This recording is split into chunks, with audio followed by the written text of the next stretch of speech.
हमारे प्रभु यीशु मसीह का हम धन्यवाद करते हैं। प्रभु ने हमें ये सुंदर समय दिया, पल दिया, हमें अब तक संभाल के रखा। परमेश्वर भला है और उसकी करुणा सदा की है। आज जिस बात को परमेश्वर हमारे बीच में बताना चाहता है, जिस संदेश को प्रभु आज हमें देना चाहता है, उस संदेश को हम बहुत बार सुनते हैं, बहुत बार किसी न किसी और तरीके से हम समझते हैं, जानते हैं या खुद बाइबल में पढ़ते हैं। पर जब उसकी गहराई में जब हम जाते हैं ना, किसी भी संदेश की या किसी भी वचन की जब गहराई में जाते हैं या किसी एक बात को लेकर के उसकी गहराई में जब हम जाते हैं ना, तो उसकी जब और पर्दे खुलती हैं तब हमें और अच्छी तरह से समझ में आता है, और भी अच्छी तरह से हमें समझ में आने लगता है। तो परमेश्वर चाहता है कि उस बात को जो आज परमेश्वर हमें बताना चाहता है ध्यान से सुने, और ध्यान से सुनने के बाद उसको हम क्या करें, अपने जीवन में लागू करें। मेरे साथ निकाले गलातियों की पत्री और उसका 5वां अध्याय।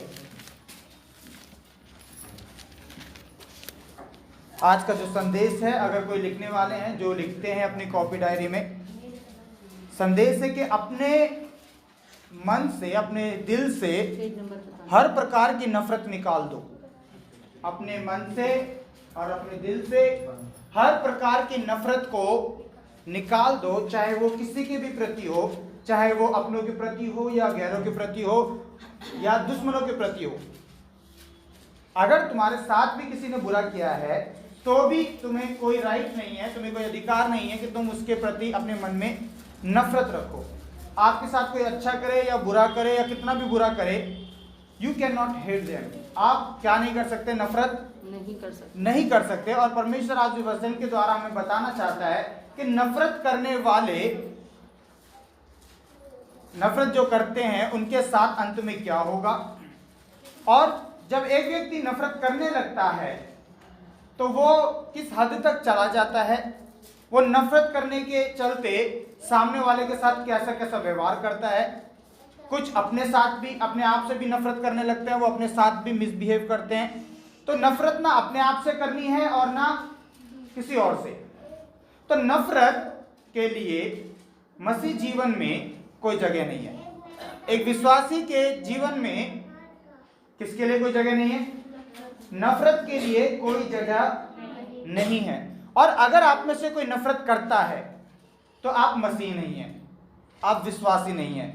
तो इस गलतफहमी में मत रहिएगा कि हम बहुत बड़े विश्वासी हैं, हम बहुत अच्छे विश्वासी हैं, बहुत पुराने विश्वासी हैं। और अगर आपके अंदर नफरत है तो वचन क्या कहता है कि अगर कोई ये कहता है कि मैं ज्योति में चलता हूं और अपने भाई से बैर रखता है तो वो झूठा है।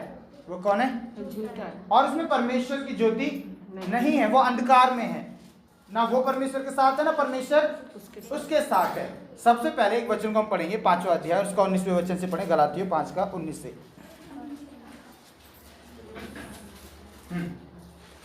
शरीर के काम तो अर्थात प्रकट है, अर्थात व्यभिचार, गंदे काम।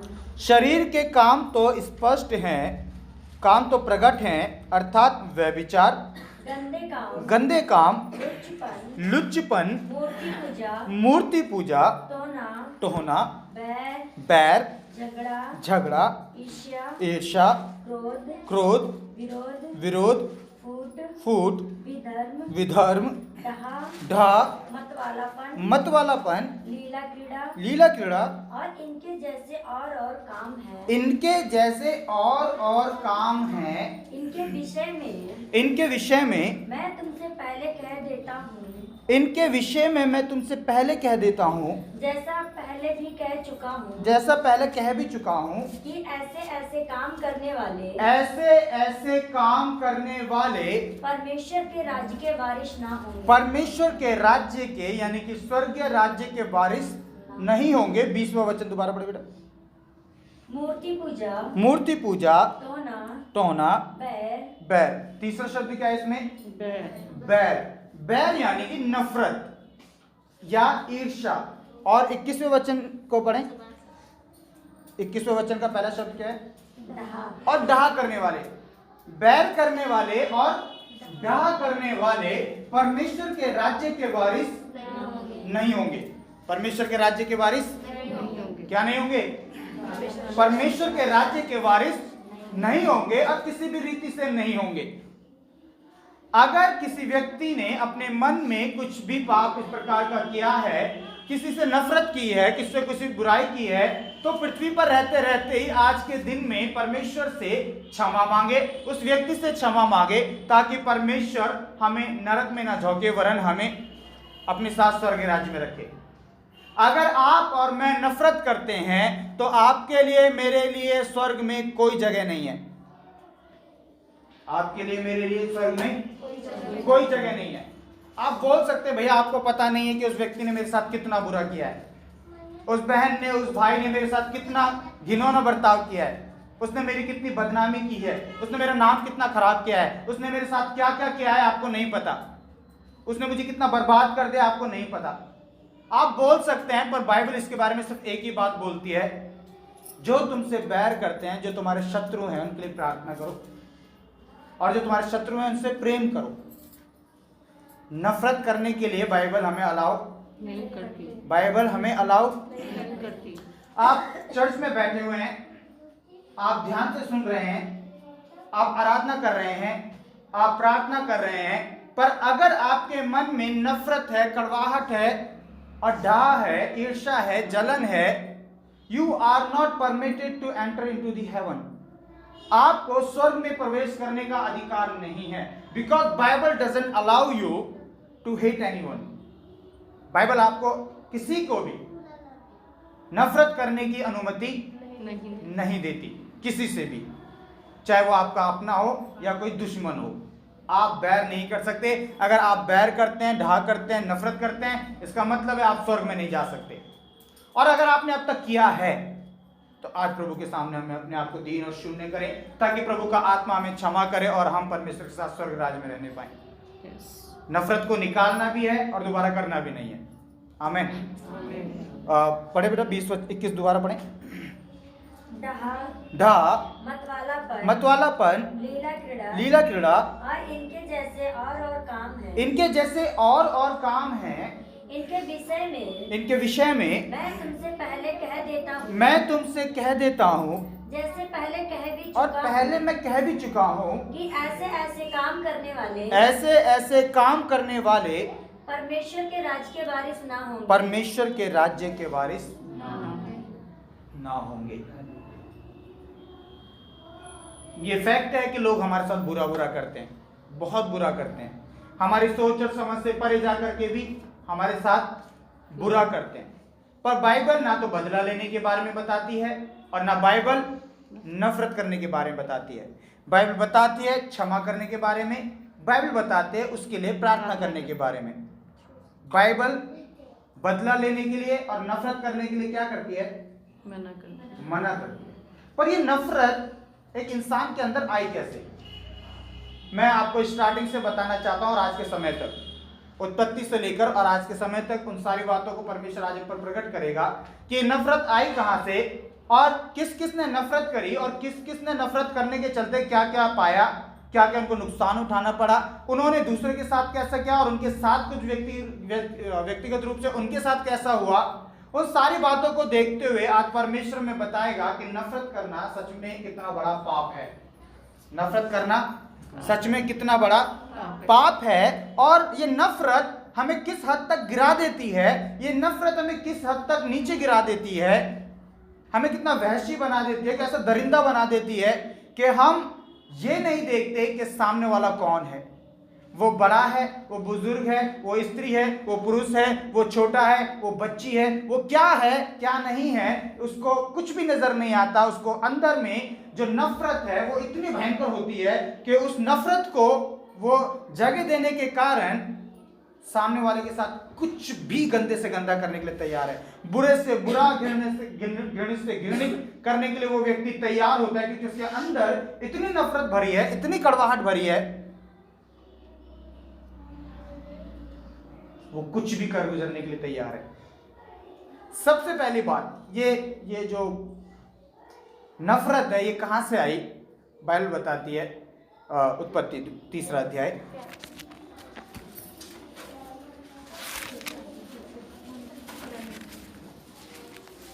या उससे पहले यशाया निकालें प्लीज, यशाया 14 अध्याय,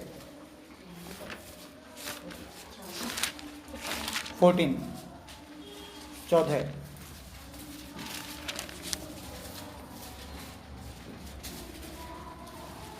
पढ़े 14 के 12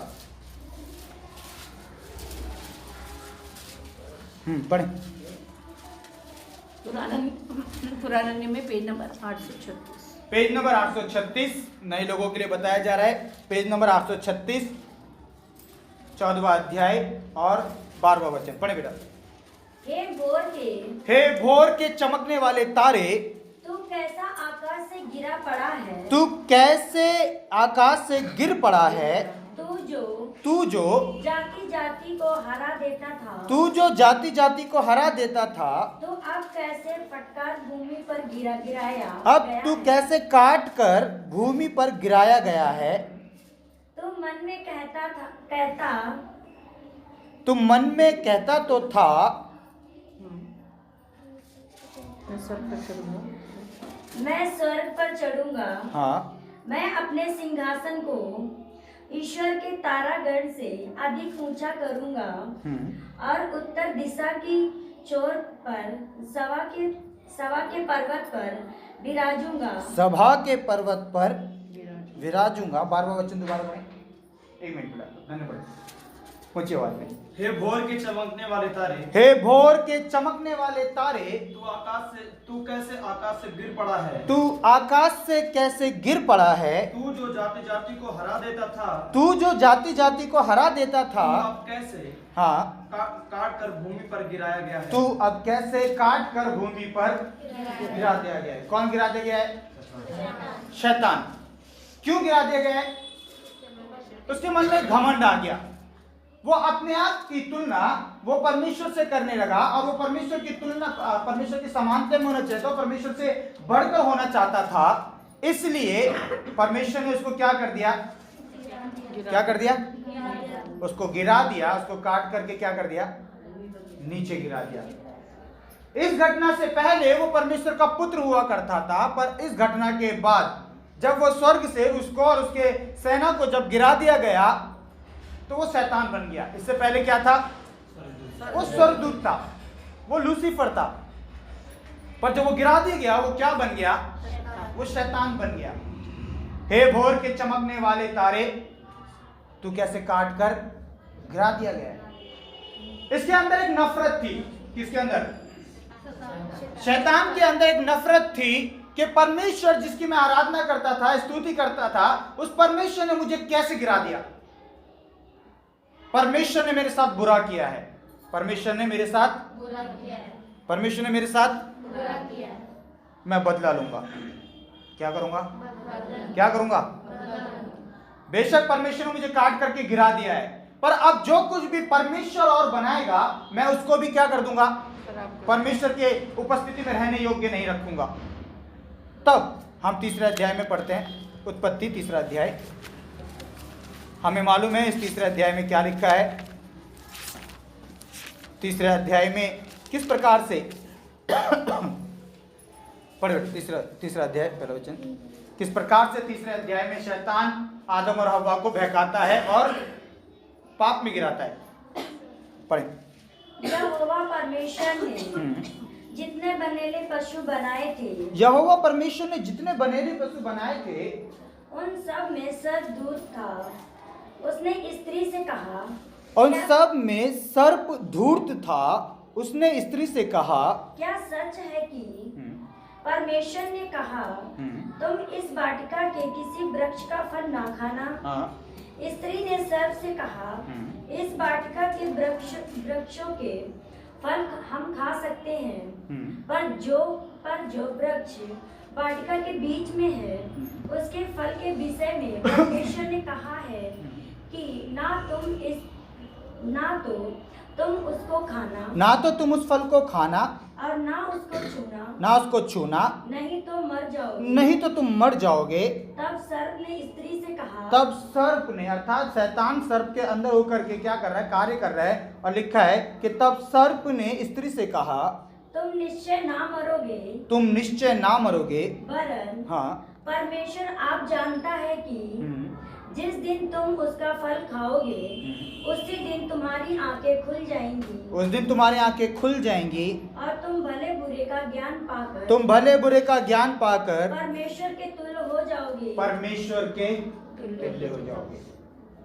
शैतान का उस दिन से लेकर जब से आदम और हवा को बनाया और आज के दिन तक एक ही काम है कि उन लोगों को जो परमेश्वर के पीछे चलते हैं उनको परमेश्वर से दूर करना। जो अपने आप को परमेश्वर के लिए अर्पित कर चुके हैं, समर्पित कर चुके हैं, सेवा में दे चुके हैं या अपने जीवन को दे चुके हैं, चढ़ा चुके हैं, उन सब के जीवन को बर्बाद करना, परमेश्वर से दूर करना और उनको अपने अनुसार चलाना ही क्या काम है उसका, यही उसका एकमात्र उद्देश्य है। उसके अंदर एक नफरत है, शैतान के अंदर एक नफरत है और वो ये नफरत है कि अगर मैं वहां पर नहीं रहा, मैं परमेश्वर की उपस्थिति में रहने योग्य अगर नहीं रहा तो मैं किसी को रहने भी नहीं दूंगा। और हम में से बहुतों का ऐसा स्वभाव है, हम में से बहुतों का ऐसा एक स्वभाव होता है, अगर कोई चीज मुझे नहीं मिली तो मैं किसी को दूसरे को भी नहीं लेने दूंगा। अगर कोई चीज मुझे खाने को नहीं मिली तो मैं किसी और को भी खाने को नहीं दूंगा। अगर मेरे साथ कुछ अच्छा नहीं हो रहा तो मैं किसी और के साथ भी अच्छा नहीं होने दूंगा। हमें से बहुत सारे लोगों का ऐसा स्वभाव है। अगर ऐसा किसी का स्वभाव है तो आज जान रखें कि ये किसका स्वभाव है, असलियत में शैतान का स्वभाव है।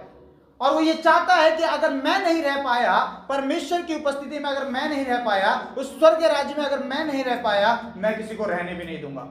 और इसलिए वो उस दिन से, जिस दिन पहले स्त्री और पुरुष को बनाया गया, उस दिन से आज के दिन तक लोगों को विनाश की ओर ले जा रहा है, सच्चे परमेश्वर से दूर कर रहा है। जो लोग नहीं जानते परमेश्वर के बारे में उनको अंधकार में अभी भी डाल के रखा है। जो लोग जानने की कोशिश करते हैं उनको भी वो दूर करने की कोशिश करता है। जो लोग जान गए हैं प्रभु के बारे में उनको भी रोज किसी न किसी तरीके से पाप में गिरा करके परमेश्वर से दूर करने की कोशिश कर रहे हैं। उसकी जलन क्या है, उसके अंदर गुस्सा क्या है, मैं स्वर्ग में नहीं रह पाया इसलिए मैं किसी और को भी वहां पर नहीं रह गया। उसके अंदर एक गुस्सा था, उसके अंदर एक जलन थी, मैं नहीं रह पाया, मैं किसी और को भी नहीं रहने दूंगा। परमेश्वर ने अपने स्वरूप में किसको बनाया? आदम और हवा को परमेश्वर ने बनाया। और शैतान इस बात को अच्छी तरह से जानता था कि परमेश्वर ने आदम और हवा को अपने स्वरूप में बनाया है, पर यह बात उसको हजम नहीं हुई।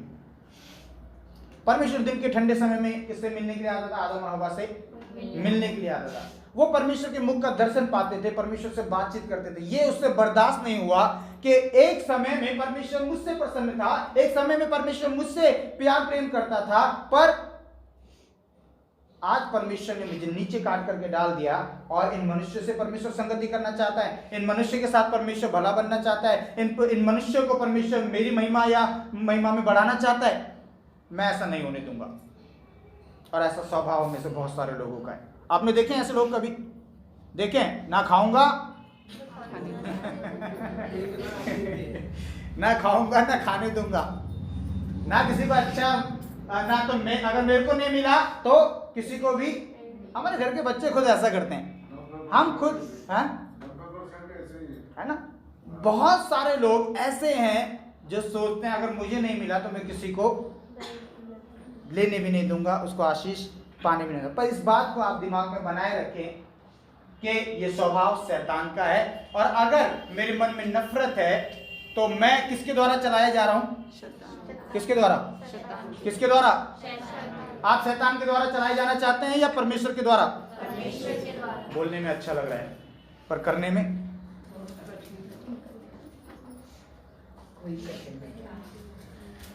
बहुत सारे लोग नफरत से भरे हुए हैं। अपने घर के लोगों से ही लोग नफरत करते हैं, अपने परिवार के लोगों से ही लोग नफरत करते हैं। कोई अपने बॉस से नफरत करता है, कोई अपने टीचर से नफरत करता है, कोई अपने साथ के कोवर्कर से नफरत करता है, कोई अपने संगी से नफरत करता है, कोई अपने पड़ोसी से नफरत करता है, कोई अपने रिश्तेदार से नफरत करता है। कोई ये बोलता है उसकी तो शक्ल भी नहीं देखना चाहता मैं, उसकी शक्ल मुझे इतनी बुरी लगती है कि अगर वो मेरे सामने आ जाए ना तो नफरत क्या है इस लेवल तक लोगों की पहुंच जाती है कि वो कुछ भी कर गुजरने के लिए तैयार हो जाते हैं।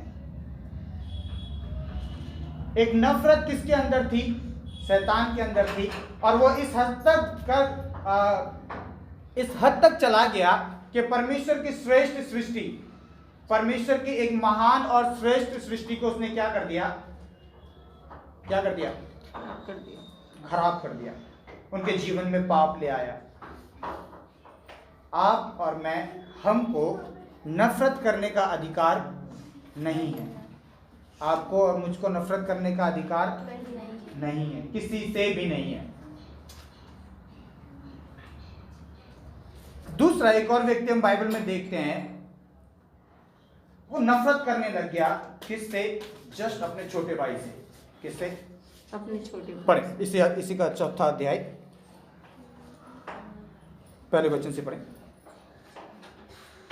जब आदम अपनी पत्नी हवा के पास गया, तब उसने गर्भवती होकर कैन को जन्म दिया और कहा, मैंने यहोवा की सहायता से एक पुरुष पाया है। मैंने यहोवा परमेश्वर की सहायता से एक पुरुष पाया है। फिर उसने उसके भाई हाबिल को भी जन्म दिया। फिर उसने उसके एक भाई हाबिल को भी जन्म दिया। हाबिल भेड़ बकरियों का चरवाहा बन गया। हाबिल भेड़ बकरियों का चराने वाला बन गया। परंतु कैन भूमि पर खेती करने वाला, और कैन क्या करने लगा? भूमि पर खेती करने वाला बन गया। फिर कुछ दिनों के पश्चात कैन यहोवा के पास भूमि की उपज में से कुछ भेंट ले गया। हाँ। और हाबिल भी अपनी भेड़ बकरियों के कई एक पहलौठे बच्चे भेंट चढ़ाने ले आया और उनकी चर्बी भेंट चढ़ाई। हाँ। तब यहोवा ने तब परमेश्वर यहोवा ने हाबिल की तो हाबिल ने और उसकी भेंट को तो ग्रहण किया। तब परमेश्वर यहोवा ने हाबिल और उसकी भेंट को तो ग्रहण किया, परंतु कैन और उसकी भेंट को उसने ग्रहण ना किया। परंतु कैन और उसकी भेंट को प्रभु ने ग्रहण नहीं किया। तब कैन अति क्रोधित हुआ। तब कैन बड़ा क्रोधित हुआ और उसके मुंह पर उदासी छा गई। और उसके मुंह पर उदासी छा गई। और 8वें वचन में लिखा है, तब कैन ने अपने भाई हाबिल से कुछ कहा। तब मैदान में उसने अपने भाई से कान में कुछ कहा।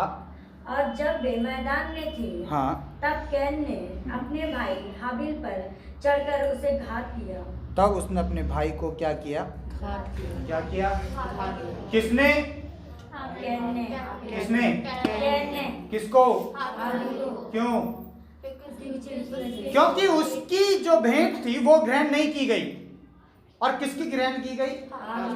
किसकी की गई? हाबिल की। इसमें हाबिल का क्या दोष है? इसमें हाबिल की कोई गलती है? कोई गलती है? नहीं है। पर क्या होता है, हम नफरत से इतने भर जाते हैं, हम कंपेयर करने लगते हैं। गलती सामने वाले की कुछ नहीं है, पर क्या बोलते हैं, मेरे साथ क्या किया गया है? पक्षपात किया गया है। मेरे साथ पक्षपात किया गया है। मैंने क्या गलत किया? क्या मैं भेंट लेकर के नहीं आया? क्या मैंने सेवा नहीं की? क्या मैंने परमेश्वर को प्रसन्न करने की कोशिश नहीं की? तो मुझे क्यों नहीं एप्रिसिएशन मिला? क्यों परमेश्वर ने मेरी भेंट को ग्रहण नहीं किया? क्यों परमेश्वर ने मेरी भेंट को आदर नहीं किया? अरे नहीं किया तो परमेश्वर ने नहीं किया, तेरे कामों की वजह से, तेरे स्वभाव की वजह से, तेरे चाल चलन की वजह से, तेरी कई बातों को देख करके परमेश्वर ने ग्रहण नहीं किया। पर इसका मतलब ये तो नहीं है कि तू अपने भाई को क्या कर देगा? घात कर देगा। आज हम में से बहुत सारे लोग अपने भाइयों को इसी रीति से, भाइयों को और बहनों को क्या कर रहे हैं? घात कर रहे हैं। उसको तो ज्यादा पूछते हैं, मुझे कोई नहीं पूछता। उसको ही ज्यादा प्यार करते हैं, मुझे कोई प्यार नहीं करता। कलीसिया में भी बोलते हैं, आप पक्षपात करते हैं, आप उसको ज्यादा चाहते हैं, आप उसको कम चाहते हैं। सही। बाइबल क्या बताती है? नफरत करने का अधिकार आपको और मुझको नहीं है। हाबिल एक बड़े गुस्से में था। हाबिल के अंदर एक बड़ी झुंझलाहट थी। मेरी भेंट क्यों स्वीकार नहीं की गई? मेरी भेंट पर क्यों परमेश्वर ने दृष्टि नहीं की? परमेश्वर उसको एक दंड देता है, उसको एक श्राप मिलता है। पर बाइबल क्या बताती है? इस बात को ध्यान से सुनिए। आज के जो प्रचार है इसको ध्यान से सुनिए, क्योंकि ये वचन आज हमें से हर एक के लिए है, हर सुनने वाले के लिए है। कोई ये नहीं बोल सकता नहीं मेरे अंदर किसी के प्रति कोई नफरत नहीं है। नहीं है, डाली जाएगी। ये एक ऐसा वायरस है जैसे कोरोना वायरस है, ये क्या नहीं होता, अंदर से नहीं बनता, ये बाहर से ही आता है। क्या किया जाता है? बाहर से ही आता है। ये बाहर से या तो किसी आदमी के द्वारा आएगा या शैतान विचारों में डालेगा। या तो कोई आदमी, कोई व्यक्ति आपके अंदर आकर के क्या करेगा, उस नफरत को पैदा करेगा, या फिर आपके दिमाग में शैतान क्या करता रहेगा, उस नफरत के बीज को बोता रहेगा, इस वायरस को आपके दिमाग में डालता रहेगा, और एक दिन ये वायरस इतना बढ़ जाएगा, इतना बढ़ जाएगा कि आप कुछ भी कर गुजरने के लिए तैयार हो जाएंगे, बुरे से बुरा। पर नफरत करने की जगह बाइबल में कहीं नहीं है। You can not hate anyone. आप किसी को नफरत नहीं कर सकते। हाबिल ने किया, कैन ने किया, कैन को एक बड़ा नुकसान उठाना पड़ा। समझ रहे हैं आप? कैन ने क्या किया? कैन ने नफरत की और कैन को नुकसान उठाना पड़ा। आप नफरत नहीं कर सकते। किसी को कम पूछा जाता है, किसी को ज्यादा पूछा जाता है, किसी को ज्यादा प्यार किया जाता है, किसी को कम प्यार किया जाता है, ये आपका अपना नजरिया है। पर घर में, परिवार में, समाज में, ऑफिस में, कहीं भी अगर किसी को कम, किसी को ज्यादा किया जाता है तो उसके पीछे उस सामने वाले व्यक्ति के गुण और अवगुण होते हैं। गुण और अवगुण होते हैं। हाँ, एक और बात होती है जिसकी वजह से कुछ लोग अपनी तरफ अट्रैक्शन कर लेते हैं, वो चापलूसी की वजह से कर लेते हैं। उनको चापलूसी करना बहुत अच्छा लगता है, वो चापलूसी बहुत करते हैं, चाहे वो ऑफिस में हो या कहीं भी हो। जब वो चापलूसी करते हैं, जब वो बटरिंग करते हैं, मक्खन लगाते हैं, तो उनके ऊपर वाले जो होते हैं उनको लगता है यार ये बंदा बड़ा काम का है, ये मेरी हाँ में हाँ मिलाता रहता है, ये मेरे साथ हमेशा क्या करता रहता है, मैं जैसा बोलूँगा वैसे ही करेगा, दूसरों की खबरें मुझे पहुँचाता है, दूसरे के बारे में मुझे बताता है, कहाँ पर क्या चल रहा है वो सब बताता है, ये मेरे काम का बंदा है। और ऐसे बंदे के ऊपर भी क्या करता है वो, कुछ लोग दृष्टि रखते हैं, उससे फायदा उठाने की कोशिश करते हैं। नफरत एक वायरस के समान है। ये वायरस अंदर से नहीं आता। ये वायरस या तो किसी व्यक्ति के द्वारा आपके अंदर आएगा या फिर शैतान विचारों में पैदा करेगा। कैन के अंदर कहां से आया? किसी ने डाला या अपने आप आ गया? किसने डाला या अपने आप आ गया? डाला गया। किसने डाला? शैतान ने डाला, विचारों में डाला। ए कैन, यार सुना है आज तुम दोनों भाई कहाँ गए थे? परमेश्वर को भेंट चढ़ाने के लिए गए थे। यार बड़े अफसोस की बात है कि परमेश्वर ने तेरी भेंट स्वीकार नहीं की। मैं भी कि जिस समय में भेंट स्वीकार नहीं की गई होगी उस समय में उसके मन में कुछ नहीं होगा, ओके ठीक है परमेश्वर ने नहीं किया तो नहीं किया। पर शैतान ने क्या किया, उसके दिमाग में डाला होगा, उससे विचारों में क्या की होगी, बातें की होगी। उससे बोला कैन आज तुम लोग भेंट चढ़ाने गए थे, यार बड़े अफसोस की बात है तू बड़ा है और तेरी भेंट स्वीकार नहीं की गई, तेरे छोटे भाई की जिसको कुछ भी नहीं आता, जंगली सा लगता है वो, और इसकी भेंट को क्या कर लिया, परमेश्वर ने स्वीकार कर लिया। ये अच्छी बात नहीं है यार, तुझे कुछ करना चाहिए। अगली बार फिर भेंट लेकर जाओगे, अगली बार फिर भेंट लेकर जाओगे, फिर अब हाबिल की स्वीकार की जाएगी, फिर तू क्या करेगा? इस तरह से तो तेरे को दिन पर दिन क्या कर दिया जाएगा, तेरे को नीचा दिखाता रहेगा परमेश्वर। में भी इस तरह की कुछ बातें शैतान उसके मन में डाली होंगी, और एक दिन उसने मौका पा करके अपने भाई को ही क्या कर दिया, घात कर दिया। शैतान इस नीचता तक आ गया कि उसने परमेश्वर की आज्ञा को तोड़वा दिया। यहाँ कैन के समय में इस नीचता तक आ गया कि उसने अपने भाई को ही क्या कर दिया, मार डाला। क्या कर डाला? क्या कर डाला? मार डाला। ये विचार शैतान हमारे मन में डालता है या सामने वाले व्यक्ति के द्वारा हमारे अंदर आ सकते हैं। कोरोना वायरस कैसे आता है? कैसे आता है? बाहर से। वायरस कैसे आता है? ये पहले कहाँ से आया? चाइना से आया, फिर लोगों में फैल गया। अब बात करते करते क्या हो जाता है, एक दूसरे आंखों से, कानों से, मुंह से क्या कर सकता है, एंटर कर सकता है। ये नफरत क्या है, उस वायरस के समान है। अगर एक बार अंदर आ गया तो डे बाय डे ये बढ़ता ही रहेगा, ये मल्टीप्लाई होता रहेगा। एक बैक्टीरिया गया, एक वायरस अगर गया तो वो अंदर क्या होता रहेगा, मल्टीप्लाई होता रहेगा, वो बढ़ता रहेगा, बढ़ता रहेगा। नफरत का एक बीज आपके अंदर गया, वो बढ़ते बढ़ते बढ़ते बढ़ते बढ़ते बढ़ते बहुत हो जाएगा, एक अंदर ज्वालामुखी बन जाएगा, और एक दिन जिस दिन ये फटेगा उस दिन बहुतों को ले भरेगा और फिजूल में। एक और व्यक्ति को बाइबल बताते हैं जिसने नफरत की और अपने आप से नफरत की। एक तरह से किससे नफरत की? अपने आप से क्या कर रहे हैं? वो नफरत कर रही है। मेरे साथ निकाले 16वां अध्याय इसी का।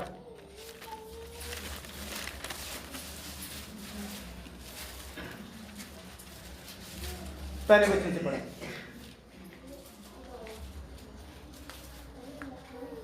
मैं आपको बताना चाहता हूं, नफरत जिसके अंदर होती है, चाहे अपने प्रति या दूसरे के प्रति, वो बाद में उस नफरत के चलते कोई ना कोई गलत काम, बुराई, पाप, अधर्म या गुनाह जरूर करेगा, जरूर करेगा, जरूर करेगा, अगर उसने अपने अंदर से उस नफरत को, उस बुराई को नहीं निकाला तो।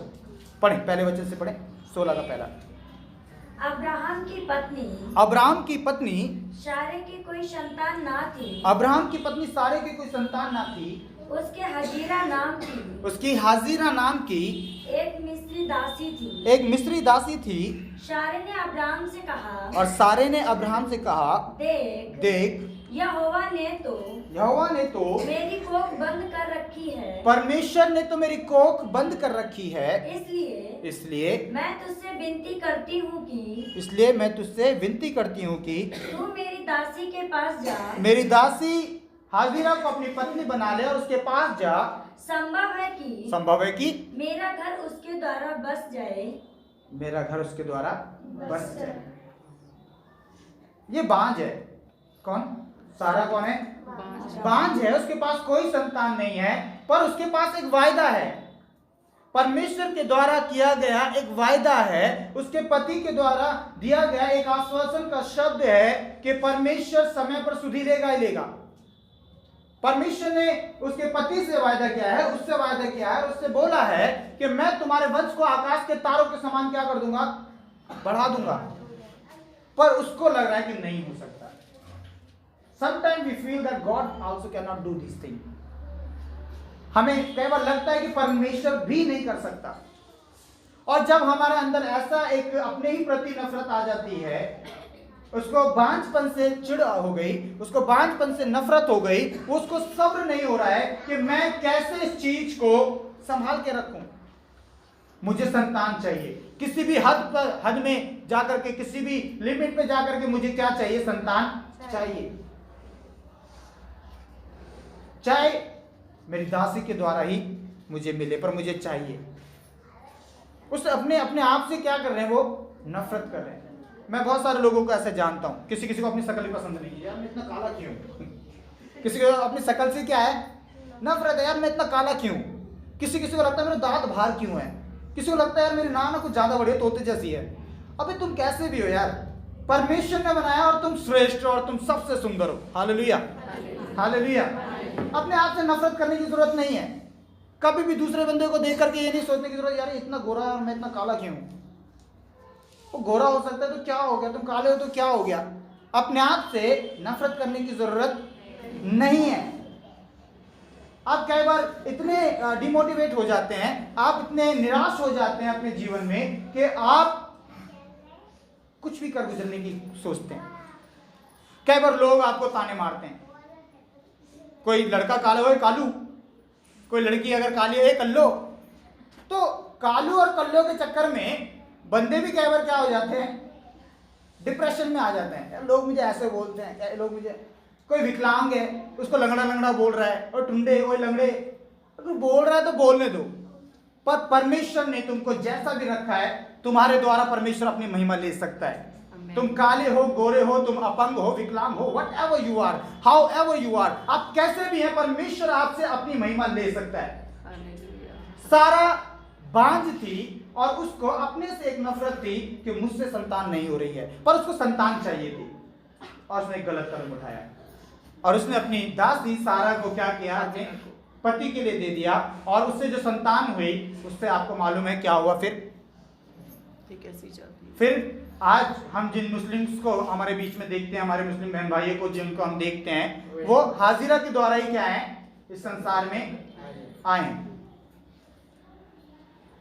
परमेश्वर की इच्छा नहीं थी कि सारा ऐसा कदम उठाए, पर सारा ने ऐसा कदम उठाया। अपने आप से भी नफरत करने के चलते कई बार लोग क्या करते हैं? अपना अपना अपने से नफरत करने के चलते गलत कदम उठाते हैं। किसी किसी को लगता है मैं ज़्यादा इंटेलिजेंट नहीं हूँ, मैं उसकी तरह ज़्यादा दिमागदार नहीं हूँ, मैं उसकी तरह ज़्यादा पढ़ी लिखी नहीं हूँ, मैं उसके द्वारा मतलब अपने आप को दूसरों से कंपेयर करके बोलते हैं मैं ऐसा क्यों नहीं हूँ, या मैं ऐसी नहीं हूँ, या मैं वैसा नहीं हूँ, और हम अपने आप से ही नफरत करने लगते हैं। क्या ये सही है? क्या ये सही है? ये किसी भी रीति से सही नहीं है कि आप अपने आप से नफरत करें। ये किसी भी रीति से सही नहीं है कि आप अपने आप को दूसरों से कंपेयर करें। उसको भी परमेश्वर ने बनाया, आपको भी परमेश्वर ने बनाया। हो सकता है जो आपसे ज्यादा सुंदर है उसके पास परमेश्वर ना हो सकता है जो आपसे ज्यादा हट्टा कट्टा और तंदुरुस्त लगता है, जो जिम विम जाता है और मुझसे भी ज्यादा स्मार्ट लगता है, वो बंदा यीशु मसीह को ना जानता हो। तो कौन अच्छा है? जिसके पास यीशु मसीह वो ज्यादा अच्छा है, जिसके पास यीशु मसीह नहीं है पर उसके पास सांसारिक और शारीरिक सुंदरता है। जिसके पास यीशु मसीह।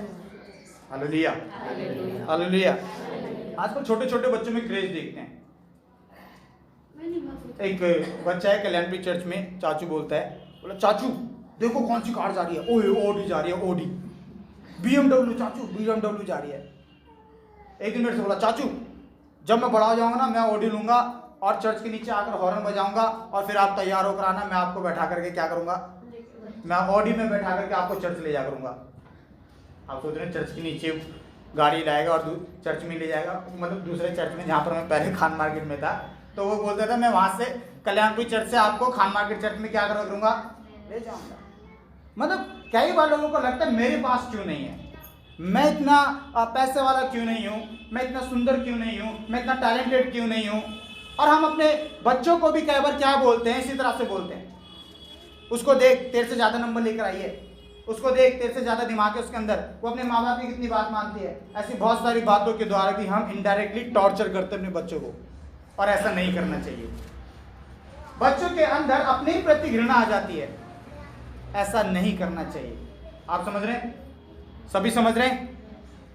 सारा ने अपने आप से घृणा की, गलत कदम उठाया और उसका भुगतान आज तक हो रहा है। परमेश्वर क्या कहना चाहते हैं? नफरत की कोई जगह नहीं है। ना आप अपने आप से नफरत करिए और ना किसी और से नफरत करिए। मेरे साथ निकालें इसी का 26वां अध्याय, उत्पत्ति 26वां अध्याय,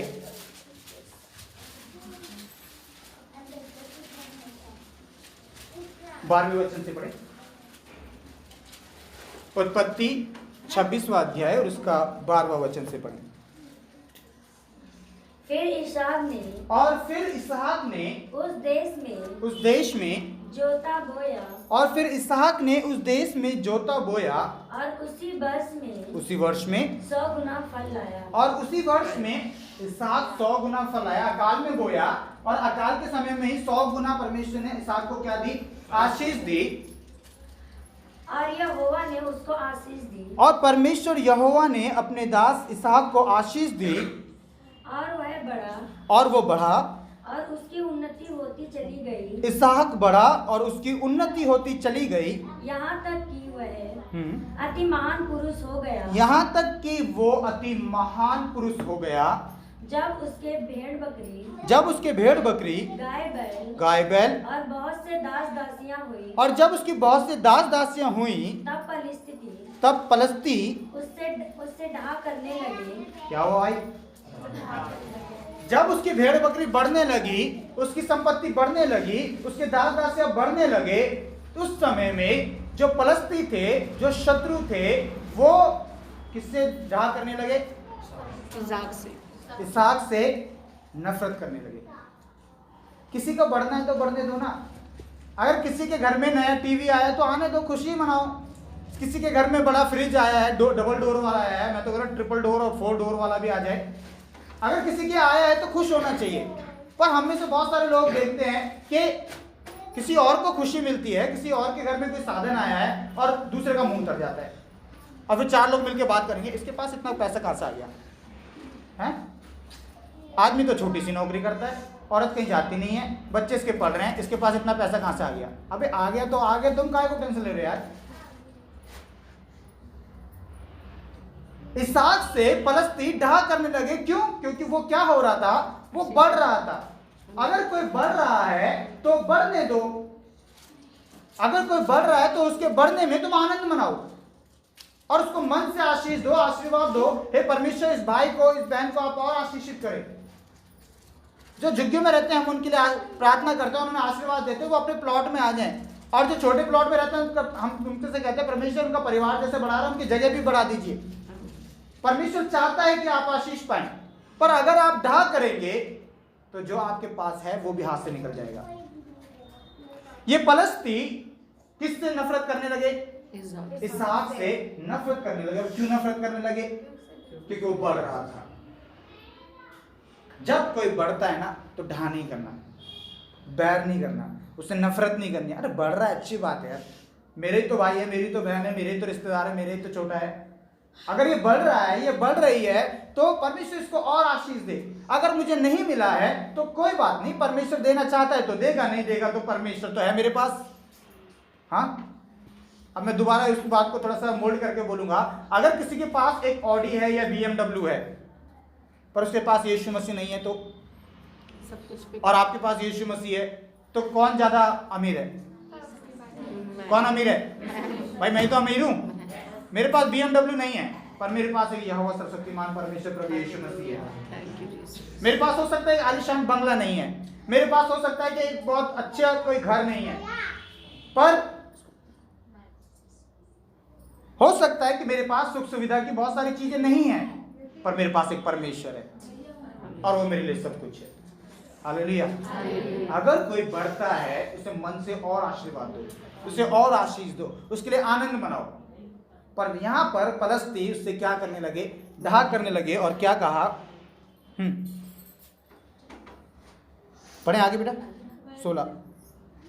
15 सॉरी। हाँ, इसलिए जितने कुओं को उसके पिता अब्राहम के दासों ने, तब पलस्ती उससे ढा करने लगे, और इसलिए जितने कुएं उसके पिता अब्राहम के दासों ने अब्राहम के जीते जी खोदा था, अब्राहम के दासों ने अब्राहम के जीते जी खोदा था, उनको पलिश्तियों ने मिट्टी से भर दिया। खुंदक में आकर के क्या कर दिया? भाई पानी मिलेगा तभी तो आगे जीवन चलेगा, पानी मिलेगा टाइम से तभी तो क्या होगा? भेड़ बकरी बढ़ रहे हैं, गाय बैल बढ़ रहे हैं, पर सबके लिए पानी तो और भी ज्यादा चाहिए। एक ऊंट कितना पानी पीता है मालूम? बोलते 10 गैलन एक बार में पी जाता है। वो 10 गैलन एक ही बार में करीब वो पी जाता है। तो उसके पास बहुत सारे ऊंट भी बढ़ रहे थे, उसको पानी कितना चाहिए? अब जाहिर सी बात है कि कुओं से ही, उस समय में कुएं थे तो कुओं से ही क्या लिया जाएगा? पानी लिया जाएगा। पर गुस्से में आकर के जो कुएं उसके पिता दाऊद के समय में खुदवाए गए थे, उसके पिता अब्राहम के समय में खुदवाए गए थे, वो क्या हुआ? सबको खुंदक में आकर क्या कर दिया? क्यों इतनी नफरत करनी है? एक घर में रहते रहते भी, एक घर के परिवार होने की बात भी, कई जॉइंट फैमिली होती हैं। जॉइंट फैमिली में सास है, ससुर है, नंद है, नंदोई है, और जेठ है और जेठानी है, देवर है, देवरानी है। अब बहुत सारे परिवार में लोग होते हैं, पर फिर भी एक मन एक नहीं रहते, एक दूसरे के काम बिगाड़ते रहेंगे। कोई कपड़े सुखाने गया, उसके कपड़े उठाकर फेंक दिए, कोई आ रहा जा रहा उसमें पानी फेंक दिया। अरे भाई, क्यों नफरत है इतनी? क्यों इतना गुस्सा है तुम्हारे अंदर? हम कितने परिवारों में ऐसे देखते हैं जिनमें नफरत है। एक ही टंकी है, पानी जल्दी खत्म कर दिया, उसने जल्दी कर दिया, उसने देर में करा, उसको मिला, उसको नहीं मिला। अरे छोटी छोटी बातों के लिए नफरत इतनी बढ़ जाती है, बाद में बहुत कुछ हो जाता है। ये नफरत परमेश्वर की ओर से नहीं है, ये शैतान की ओर से है। ये छोटी छोटी बातें भी अगर आपके जीवन में है, अगर आप अपने आसपास में अपने परिवार के लोगों से भी इस तरह का व्यवहार कर रहे हैं कि उनके काम को बिगाड़ने लगे, जैसे फलस्तियों ने बिगाड़ा, अगर आप उनके कामों को बिगाड़ रहे हैं, आप शैतान की औलाद हैं, क्योंकि ये शैतान के काम है। परमेश्वर बिगाड़ने वाला नहीं है, परमेश्वर बनाने वाला है। मदर टेरेसा इस प्रकार से कहते हैं कि तुम बनाओ, तुम बनाते हो, और बहुत सारे लोग क्या करते हैं, उसको एक ही रात में बिगाड़ देते हैं। तुम्हें बनाने में बहुत समय लगता है, और जो तुमने बहुत मेहनत से बनाया है, बहुत ताकत लगा के बनाया है, बहुत एनर्जी के साथ बनाया है, उस बनाए हुए को कोई आता है और एक ही रात में तहस नहस करके चला जाता है। फिर वो कहते हैं कोई बात नहीं, तुम फिर से बनाओ। तुम क्या करो? छोड़ दो, कोई बात नहीं, लास्ट में वो बोलती हैं कि ये लास्ट में क्या रहेगा, तुम्हारे और परमेश्वर के बीच की बात रहेगी। उनसे जो करना है परमेश्वर उनसे करेगा, पर तुम्हारा और परमेश्वर के बीच में हमेशा एक अच्छी संगति बनी रहनी चाहिए। आपके और परमेश्वर के बीच में संगति अच्छी तभी बनी रह सकती है जब आपके अंदर कोई कड़वाहट नहीं है, कोई नफरत नहीं है, कोई बैर नहीं है। तब आप क्या कर सकते हैं, परमेश्वर के साथ बराबर चल सकते हैं। ओके, मेरे साथ निकाले इसी का उत्पत्ति का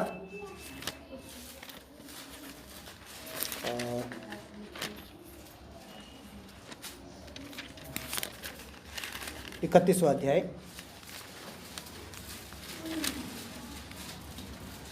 यहां पर याकूब के बारे में लिखा है।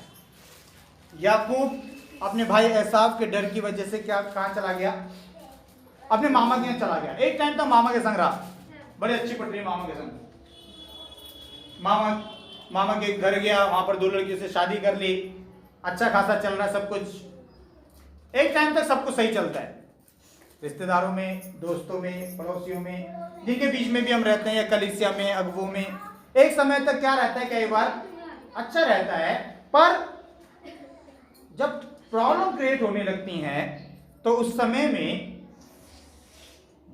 कई बार लोग ये नहीं देखते कि मेरा अपना ही है। लाबान ने ये नहीं देखा मेरा भांजा ही है, इसने ये नहीं देखा मेरी दोनों बेटी ही है इसके घर में। पर क्या किया, पढ़ें पहले वचन से।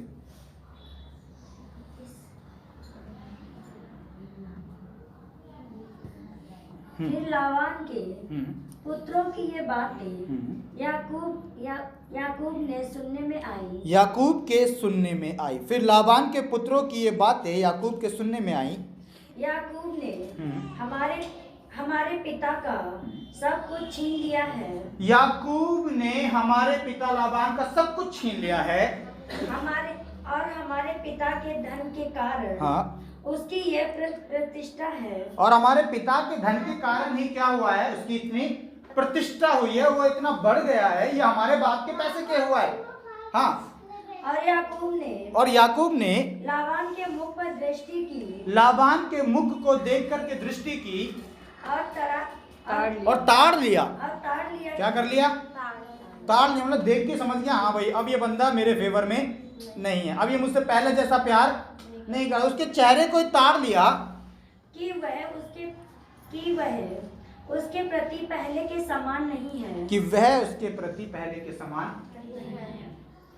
चेहरे से मालूम पड़ जाता है, चेहरे से मालूम पड़ जाता है कि सामने वाला मेरे साथ क्या व्यवहार कर रहा है। उसकी बातों से मालूम पड़ जाता है कि वो व्यक्ति मेरे साथ पहले कैसा था और अभी कैसा। चेहरे से मालूम पड़ जाता है, उसकी हरकतों से मालूम पड़ जाता है, उसके कामों से मालूम पड़ जाता है, और हर एक एक्टिविटी, उस व्यक्ति की हर एक एक्टिविटी बता देगी ये व्यक्ति पहला जैसा नहीं है, जैसे ये पहले मेरे साथ था अब वैसा नहीं है। पर कुछ लोग बड़े कलाकार होते हैं। मैं सोचता था कि मैं ही बहुत बड़ा एक्टर हूँ, मुझे एक्टिंग करने का शौक था, गाने गाने का शौक था, अभी भी है, पर सब कुछ परमेश्वर की महिमा के लिए। मेरे को लगता था मैं ही बहुत बड़ा एक्टर हूँ अपने चर्च में। पर जब मैंने लोगों को देखा ना कि उनके अंदर में क्या है और वो बाहर कैसे दिखाते हैं, तब मुझे मालूम पड़ा नहीं यार मेरे से भी बड़े बड़े एक्टर हैं और ये नेचुरल है। मैं तो आर्टिफिशियल एक्टर हूँ। मैं तो एक्टिंग जो करता हूँ वो एक्टिंग क्या है, वो सिचुएशन के हिसाब से, वो सब्जेक्ट के हिसाब से, पॉइंट के हिसाब से एक्टिंग करनी पड़ती है। पर कुछ लोग ऐसे होते हैं, बहुत नेचुरल एक्टर होते हैं। मन में कड़वाहट है, मन में जहर है, मन में इतनी बुराई है, पर सामने से क्या दिखाएंगे, ओह हम तुम्हारे साथ हैं, चिंता मत करो, हम तुम्हारे साथ हैं, हम तुम्हारी मदद करेंगे, चिंता मत करो। वो दिखाएंगे ऐसा, बर्ताव ऐसा करेंगे, वो तुम्हारे फेवर में है, वो तुम्हारे पक्ष में है, वो तुम्हारे हित में है, वो शो ऐसा करते हैं। पर क्या है, चेहरे से आपको मालूम पड़ जाएगा, उनके कई कामों से आपको मालूम पड़ जाएगा कि वो हमारे फेवर में नहीं है। उनके होठों में तो प्यार है, उनकी जुबान में तो प्यार है, पर मन में क्या है। और याकूब ने लाबान के मुंह को देख करके ताड़ लिया कि वो उसकी प्रीति पहले के समान मेरे प्रति नहीं है। हम भी ऐसे एक्टर हैं, कोई है हमसे भी बड़ा एक्टर है? हम में से बहुत सारे एक्टर हैं। अगर ऐसे वाले एक्टर हैं तो आज से ये जो एक्टिंग है छोड़ दीजिए, है ना, नेचुरल बन जाइए। नेचुरल बोले तो जो अंदर है वही बाहर आना चाहिए। दो रंगी जीवन नहीं जीना चाहिए। फेस भी कुछ है और अंदर कुछ है, ये सारी चीजें नहीं चलनी चाहिए, क्योंकि परमेश्वर मनो को जांचने वाला परमेश्वर है। हालेलुया। परमेश्वर मनो को जांचने वाला परमेश्वर है। लाबान याकूब से नफरत करने लगा, उसके बच्चे उससे नफरत करने लगे और उसको बुरा भला बोलने लगे। प्लीज सामर्थ उनसे नफरत करने लगे, उसको बुरा भला कहने लगे, और याकूब के साथ लाबान पहले के समान नहीं रहा। याकूब के साथ लाबान पहले के समान नफरत इतनी आ गई। आगे आप पढ़ेंगे तो लिखा है कि वो उसको मारने के लिए चल पड़ा। लाबान याकूब को मारने के लिए चल पड़ा, और लिखा है कि जब उसको मारने के लिए चल पड़ा तो परमेश्वर ने एक रात पहले दर्शन दिया और कहा, वो मेरा दास याकूब है, उसको हाथ मत लगाना। और अगर परमेश्वर दर्शन ना देता तो याकूब को वो घात कर देता। समझ रहे हैं? चेहरे को देख करके ताड़ लिया कि चेहरे को देख करके क्या कर लिया? ताड़ लिया कि लाबान पहले के समान नहीं। किसी का 37वां निकालें, उत्पत्ति 37।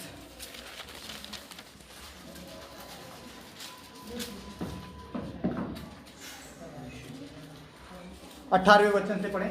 यहाँ पर मैं आपको थोड़ा सा शॉर्टली बता देता हूँ, समय कम है।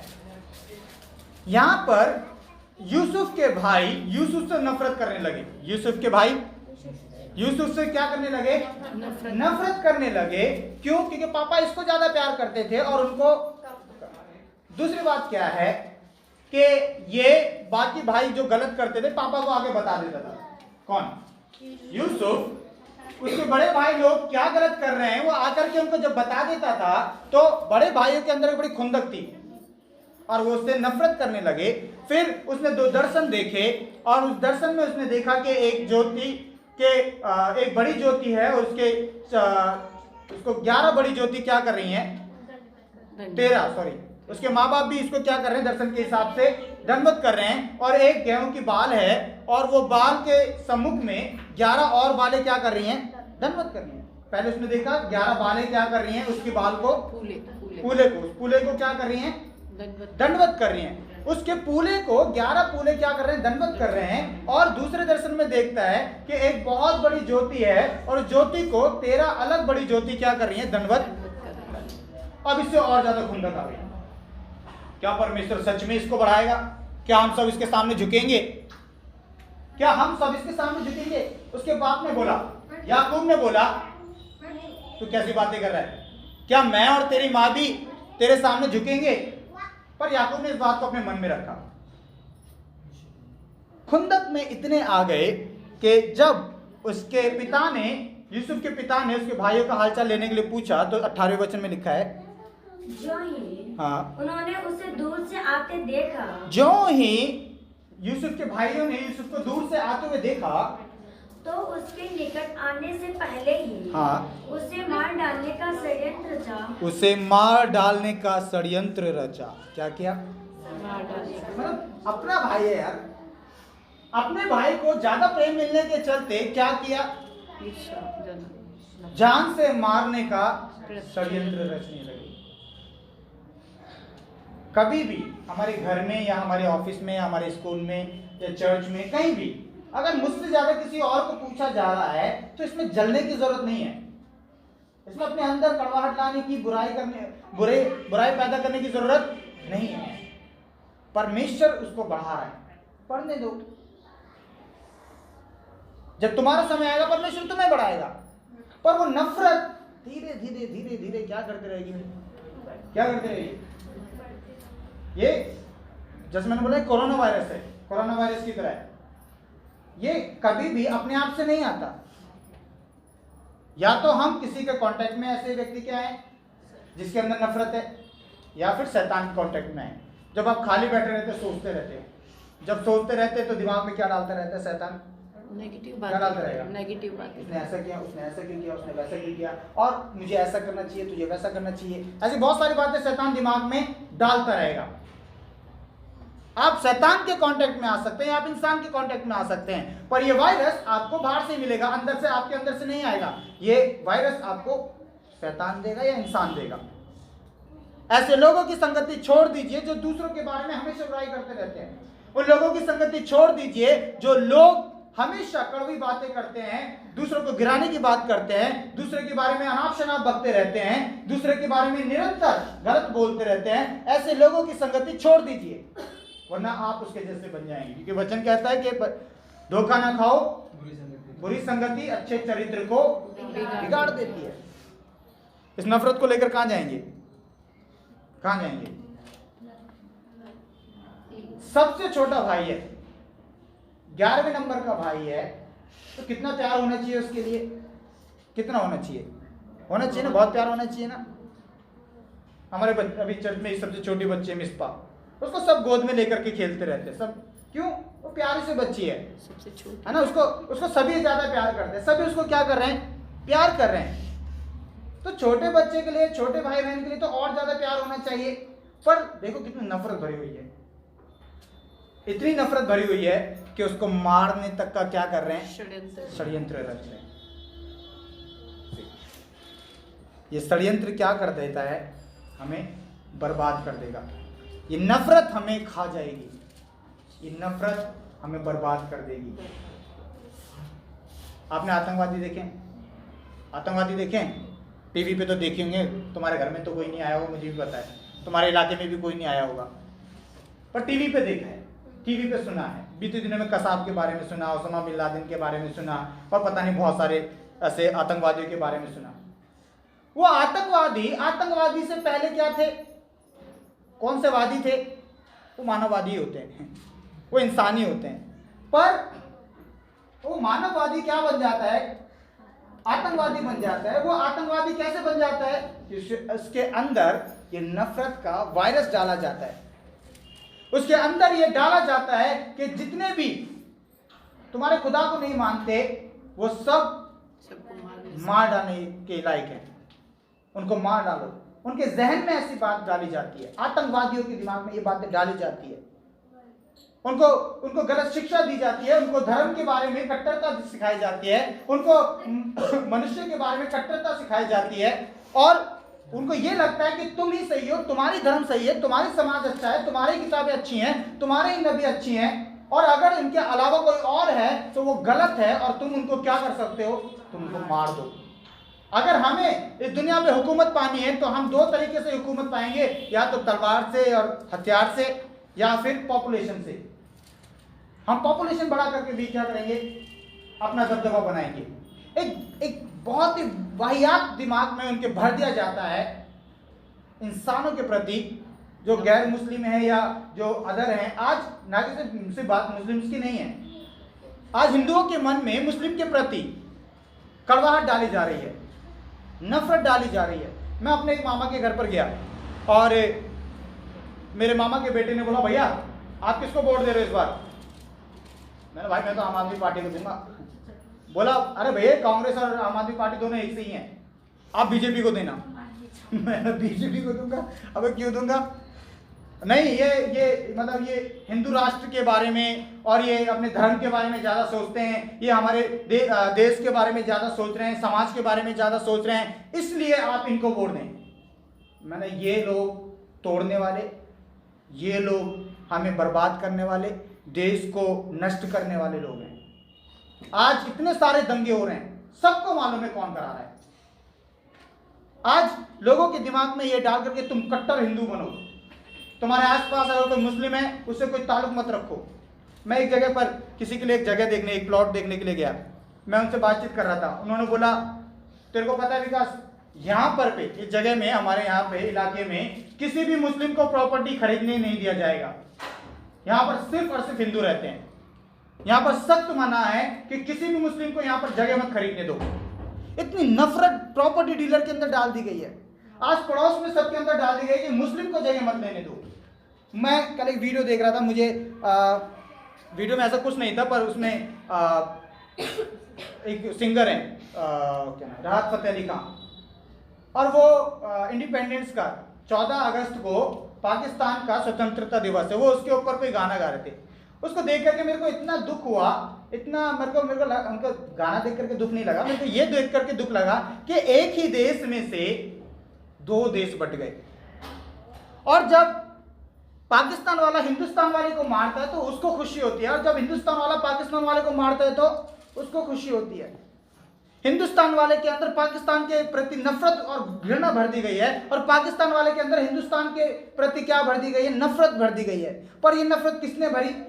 ये हमारे पॉलिटिशियंस ने भरी, ये उन कट्टरपंथी लोगों ने इस नफरत को भरा है। पर परमेश्वर प्रेम चाहता है। मैं कल रात को प्रार्थना कर रहा था, परमेश्वर ने एक बहुत अच्छी चीज को मुझे बताया कि जब परमेश्वर ने पृथ्वी बनाई तो परमेश्वर ने पृथ्वी बनाई। क्या बनाया? पृथ्वी। परमेश्वर ने बाउंड्रीज नहीं बनाई, परमेश्वर ने सरहदें नहीं बनाई, परमेश्वर ने दीवारें नहीं बनाई, परमेश्वर ने पृथ्वी बनाई। बाउंड्रीज किसने बनाई?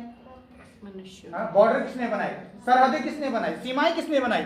ये इंसान ने बनाई। जब इंसान के दिमाग में फितूर घुसने लग गया, शैतान उनके अंदर होकर के कार्य करने लगा, जब सबको मैं और मैं नजर आने लगा, हर एक व्यक्ति जब स्वार्थी होने लगा, उस समय में वो सरहदें वहां पर बनने लगी, और उन सरहदों की वजह से, उन दीवारों की वजह से लोगों के अंदर मनमुटाव आने लगे। उस सरहद के लोग पाकिस्तानी हैं, इस सरहद के लोग हिंदुस्तानी हैं। हिंदुस्तान वाला पाकिस्तान में नहीं जाएगा, पाकिस्तान वाला हिंदुस्तान में नहीं आएगा, आएगा तो देखो उसको बॉर्डर पे शूट कर दो। इतनी नफरत क्यों है? आज आतंकवादी चाहे पाकिस्तान से हिंदुस्तान में आए, कहीं और से किसी देश में कोई भी आए जाए, एक दूसरे को ऐसे मार रहे हैं जैसे कोई मतलब जानवरों को मारते हैं। आज गाय के प्रति जितना संवेदनशील हैं, जितना गंभीर लोग हैं हमारे देश में, कट्टरपंथी लोग, हिंदू राष्ट्र वाले लोग, जो आज गाय के प्रति इतने गंभीर हैं कि गाय को नहीं मरने देंगे, इंसानों को ऐसे मार देते हैं कि पूछो मत। क्या वो मुस्लिम जिसको तुमने इसलिए मार दिया क्योंकि उसके घर में मांस पाया गया, वो इंसान नहीं था? क्या तुम्हारे लिए जानवर बड़ा है या इंसान बड़ा है? इस दरिंदगी पे आ जाते हैं कि उनकी बहन बेटियों के घर में घुस करके उनके साथ गलत काम करते हैं, उनके साथ व्यभिचार करते हैं, उनके रेप करते हैं। ये नफरत की वजह से ऐसा सारा होता है। और ये नफरत दिन पर दिन क्या करती जा रही है? इंसान को खत्म करती जा रही है। आपको खत्म कर देगी, मुझको खत्म कर देगी अगर ये नफरत हमारे अंदर पनपी रही तो। एक वीडियो को देखा, एक सॉन्ग को देखा, और उसमें ईरान में ईसाइयों के साथ, विश्वासियों के साथ क्या किया गया है उसको देख रहा था, दिल दहल जाता है। एक छोटी सी लड़की, कोई 2-2.5 साल की बच्ची के ये पूरे खोपड़ी का सारा माल निकाल रखा है और खोखला उसको दिखा रखा है।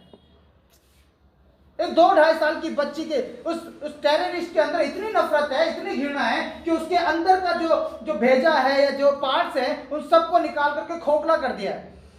क्या इतना भी कोई गिर सकता है नफरत के चलते?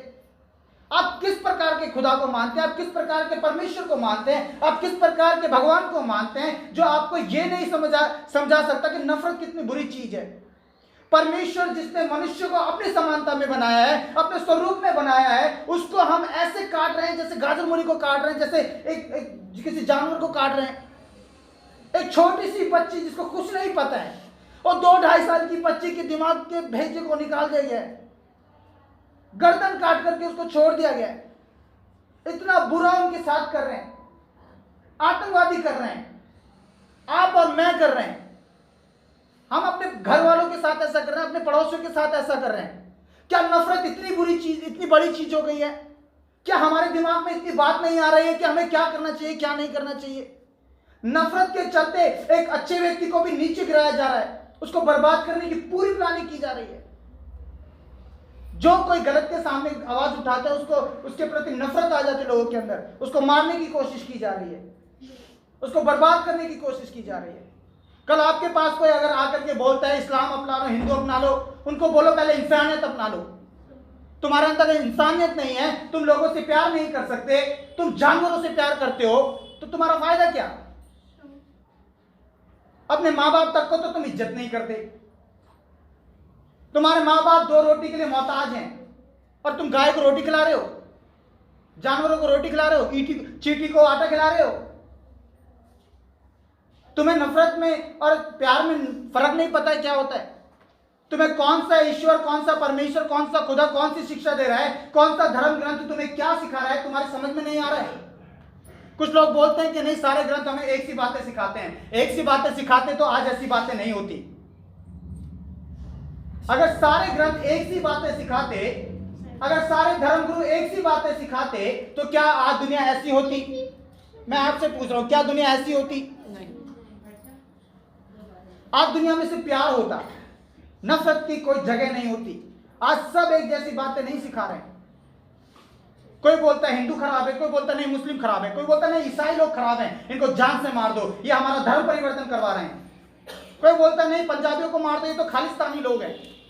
नफरत इतनी भर दी गई है लोगों के अंदर, वो समझ नहीं पा रहे हैं। अपने भाई को, अपने भाई यूसुफ को मारने का षड्यंत्र कर रहे हैं। आज अपने भाई मुस्लिम को, अपने भाई हिंदू को, अपने ईसाई भाई को हम मारने के षड्यंत्र कर रहे हैं। इतनी नफरत,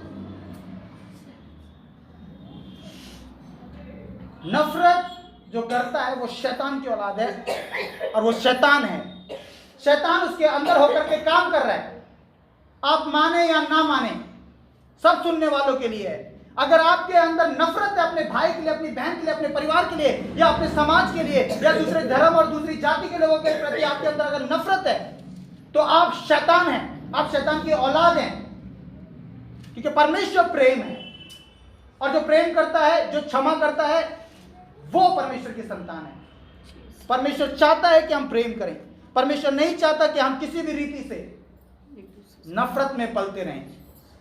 परमेश्वर प्रेम है, और वो परमेश्वर चाहता है कि हम आपस में एक दूसरे के साथ प्रेम के साथ रहें। अगर आप प्रेम नहीं कर सकते, आप यीशु मसीह को फॉलो ही नहीं कर सकते, आप बाइबल को, दूर की बात है।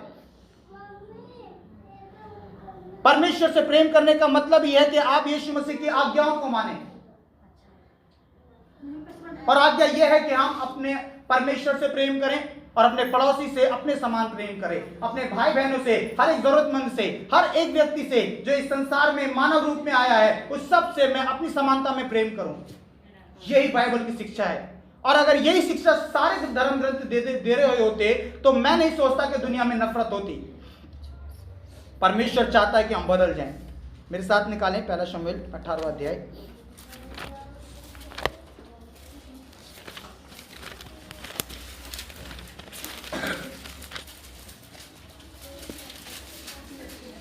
अठारह का 6 से पढ़ें हेडिंग के साथ।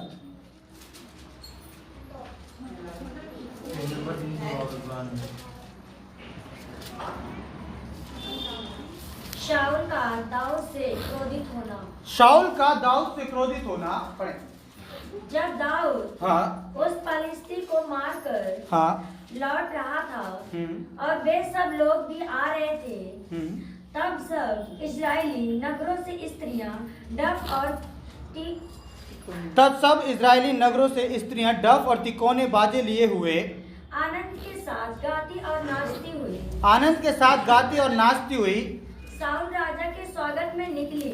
राजा के स्वागत में निकली। और वे स्त्रियां नाचती हुई एक दूसरे के साथ यह गाती गई, शाऊल ने तो हजारों को परंतु दाऊद ने लाखों को मारा है। शाऊल ने हजारों को, पर दाऊद ने लाखों को मारा है। तब शाऊल अधिक क्रोधित हुआ। तब शाऊल इस बात से अधिक क्रोधित हुआ, और यह बात उसको बुरी लगी। और वह कहने लगा, उन्होंने दाऊद के लिए तो लाखों और मेरे लिए हजारों ही ठहराए। इसलिए अब राज्य को छोड़ उसको कोई क्या मिलना। इसलिए अब राज्य को छोड़ उसको अब क्या मिलना बाकी रह गया। एक समय में यही दाऊद शाऊल का प्रिय हुआ करता था। यही दाऊद शाऊल का इतना प्रिय हुआ करता था कि ये इसको अपने घर से जाने नहीं देता था। इसका बजाना, इसका गाना इसको इतना अच्छा लगता था, बहुत अप्रिशिएट करता था, और इसी के बजाने के द्वारा उसके अंदर की दुष्ट आत्माएं निकल जाती थी। एक समय में इतना प्यार, इतना लगाव, इतना प्रेम, और एक समय में क्या हुआ जब थोड़ी सी प्रशंसा इससे ज्यादा कर दी तो क्या हो गया, उसको जलन होने लगी, उसको नफरत होने लगी। क्या बोल करके क्या कहने लगा, ये बोलकर कि अब राज्य को छोड़ उसको क्या देना बाकी रह गया। उन्होंने मेरे लिए हजारों और इसके लिए लाओ। दाऊद के लिए लाखों गिने।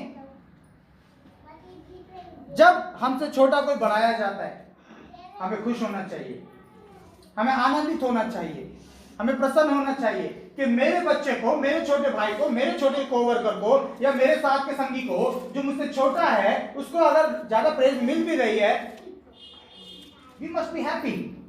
हमको प्रसन्न होने की जरूरत है, हमें खुश होने की जरूरत है। प्लीज इन बच्चों को थोड़ा सा अलग करें। वचन क्या कहता है, वचन साफ तौर से कहता है कि उसी दिन से शाऊल दाऊद से नफरत करने लगा, क्रोधित रहने लगा और उसको मारने की ताक में लगा रहा। लास्ट में एक ही चीज रहती है कि उसको मार दो, या तो इसका नाम खराब कर दो या फिर इसको लुटवा दो, बर्बाद करवा दो, और या फिर इसको जान से मरवा दो। इस शाऊल ने क्या किया, इससे पहले इसके बाद जो घटना हुई उसमें इसको करना यह था कि इसकी जो बेटी है उस बेटी से दाऊद से उसकी शादी करानी थी, बेटी की दाऊद से शादी करानी थी, पर इसने अपनी बेटी से शादी नहीं कराई। और जब देखा कि दाऊद को मुझसे ज्यादा प्रशंसा मिल रही है तब इसने क्या किया, उसको मालूम पड़ा कि दाऊद की छोटी बेटी किसको पसंद करती है, शाऊल की छोटी बेटी दाऊद को पसंद करती है। उसको खुशी हुई और क्या कहने लगा कि अब की बार दाऊद मेरा दामाद बन जाएगा अगर वो फलस्तियों की 100 खलड़ी लेकर के आ जाए। और उसके मन में यह था कि मेरा हाथ नहीं वरन शत्रु का हाथ किसके ऊपर पड़े, दाऊद पर पड़े, दाऊद पर पड़े। समझ रहे सभी, खुद बचना चाहते हैं, खुद सेफ रहना चाहते हैं, खुद पर्दे के पीछे रहना चाहते हैं, पर पर्दे के पीछे रह करके काम करवाना चाहते हैं। सुपारी समझते, सुपारी क्या होती है, खाने वाली नहीं बोल रहा, टपकाने वाली बोल रहा हूं। सुपारी किसी को देने का मतलब क्या है, इसका नाम नहीं आएगा, ये तो क्या रहेगा, ये सेफ रहेगा। इसने सामने वाले को मरवाना है, दुश्मन को मरवाना है, इसलिए क्या करो भाई, दूसरे को यूज करो और दूसरे को यूज करके इसको मरवा दो।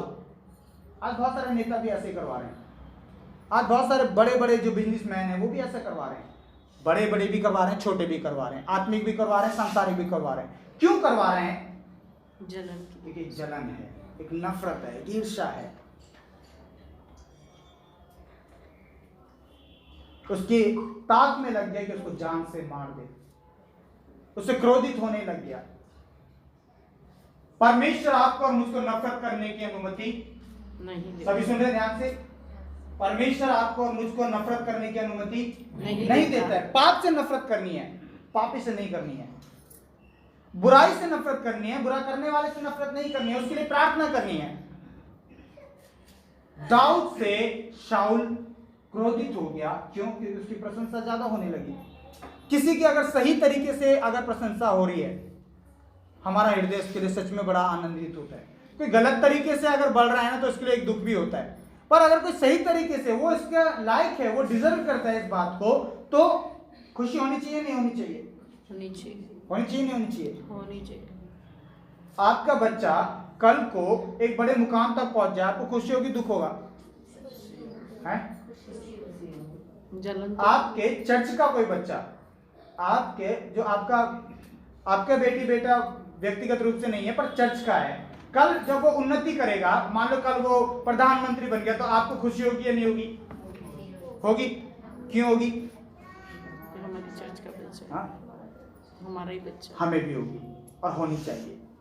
उन औरतों को खुशी थी जो नाच रही थी, गा रही थी और बजा रही थी, उनको बड़ी खुशी थी कि हमारा एक लीडर मिल गया। और वो लीडर क्या है, शाऊल ने भी मारा, ऐसा नहीं है शाऊल ने नहीं मारा, पर दाऊद ने भी मारा। शाऊल ने भी मारा, दाऊद ने भी मारा, पर दाऊद ने ज्यादा को मार दिया, जबकि उसने एक ही को मारा। किसको मारा, वो लाखों के बराबर था, वो अकेला बंदा आता था, गोलियत आता था और लाखों की चुनौती देकर के चला जाता था। दाऊद इस प्रशंसा के योग्य था, पर इस प्रशंसा के चलते उसके अंदर नफरत आ गई। आपके और मेरे अंदर नहीं आनी चाहिए। आमीन। समझ रहे हैं? आपके और मेरे अंदर ये नफरत नहीं नहीं होनी चाहिए। परमेश्वर हमसे चाहता है कि हम एक ऐसा जीवन जिए जो बिना नफरत के जीवन हो, एक ऐसा जीवन जिए जो प्रेम से भरा हो, एक ऐसा जीवन जिसमें परमेश्वर की महिमा हो। परमेश्वर हमें बहुतायत से बढ़ाना चाहता है। मेरे साथ निकालें दूसरा इतिहास,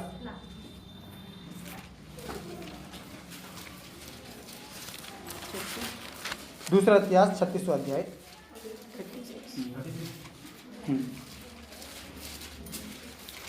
दूसरा इतिहास 36 15 वचन।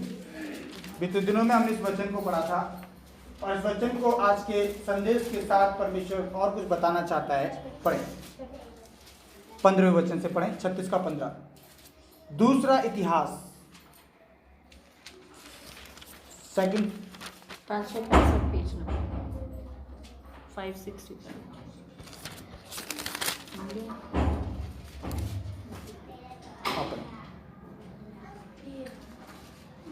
तुम कुछ और निकाल के बैठो, वहां से पढ़ो।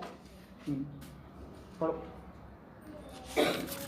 उनके पूर्वजों के हाँ, परमेश्वर यहोवा ने उनके पूर्वजों के परमेश्वर यहोवा ने बड़ा यत्न करके अपने दूत उनके पास कहला भेजा, अपने दूत के द्वारा उनके पास कहला पहुंचा, क्योंकि हाँ, वह अपनी प्रजा और अपने धाम पर तरस खाता था। क्योंकि परमेश्वर अपने धाम पर, अपने लोगों पर तरस खाता था। परंतु क्या लिखा है? एक मिनट। परमेश्वर अपने लोगों पर और अपने धाम पर, अपने पवित्र मंदिर पर तरस खाता था, परंतु वे परमेश्वर के दूतों को ठट्ठों में उड़ाते और उसके वचनों को तुच्छ जानते और उसके नबियों की हंसी करते थे। अतः यहोवा अपनी प्रजा पर ऐसा झुंझला उठा कि अतः यहोवा परमेश्वर अपनी प्रजा पर ऐसा झुंझला उठा कि बचने का कोई उपाय ना रहा। परंतु वे परमेश्वर के दूतों को ठट्ठों में उड़ाते और उसके वचनों को तुच्छ जानते और उसके नबियों की हंसी करते थे। एक और वचन में लिखा है कि उन्होंने परमेश्वर के नबियों को घात भी कर दिया, जान से भी मार दिया। क्यों मार दिया? क्यों इतने नफरत से वो भर गए? क्योंकि ये नबी, ये परमेश्वर के दूत, ये परमेश्वर के दास उनको उनके कुकर्म बताते थे, उनको उनके गलत काम बताते थे कि तुम्हें ऐसा नहीं करना है, तुम्हें ऐसा करोगे तो तुम्हारे साथ ये होगा। और उस सब बातों को सुनने के बाद मन फिराव तो नहीं किया, पर नफरत से भर गए और परमेश्वर के दूतों को भी, परमेश्वर के भविष्यद्वक्ताओं को भी जान से मार दिया। कलीसिया को चेतावनी के वचन अच्छे नहीं लगते और देने वाला भी नहीं अच्छा लगता। अगर मैं आपको अच्छा लगता हूं, बहुत अच्छी बात है, प्रभु आपको आशीष दे। अगर चेतावनी के वचन आपको अच्छे लगते हैं, प्रभु आपको बहुत ऐसे आशीष दे। पर मैं आपको बताना चाहता हूं, अगर अगुए वचन के अनुसार आपको चेतावनी दे रहे हैं, आपको बता रहे हैं कि क्या सही है और क्या गलत है, तो मान जाइए, हमारा कुछ नहीं जाने वाला, आप ही का जाएगा। चेतावनी देना हमारा काम है, मानना ना मानना आपका काम है। लिखा है कि फिर परमेश्वर यहोवा ऐसा झुंझला उठा कि बचने का कोई उपाय नहीं बचा।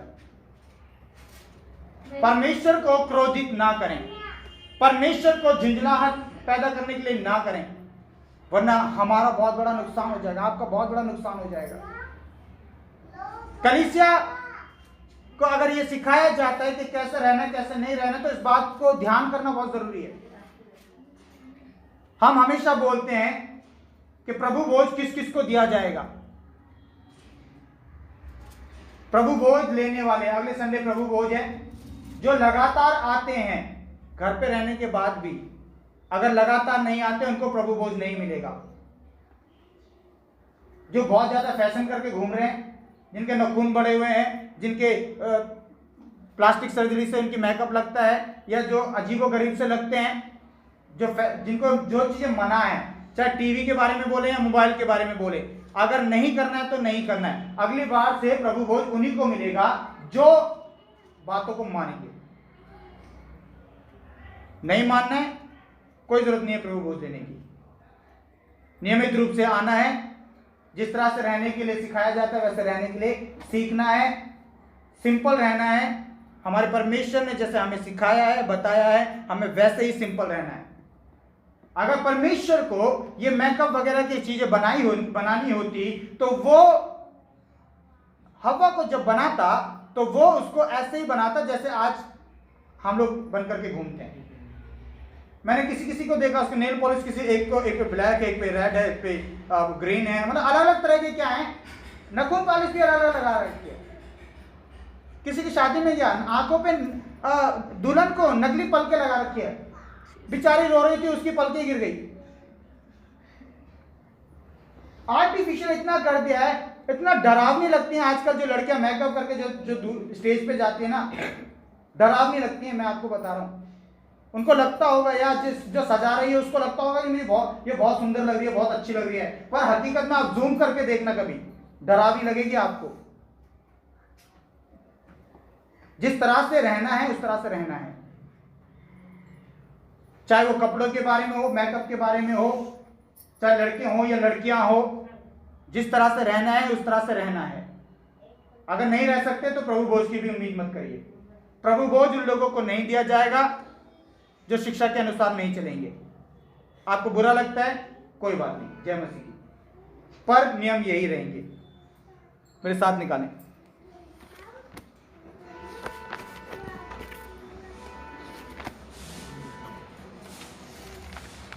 यूहन्ना रचित सुसमाचार 11वां अध्याय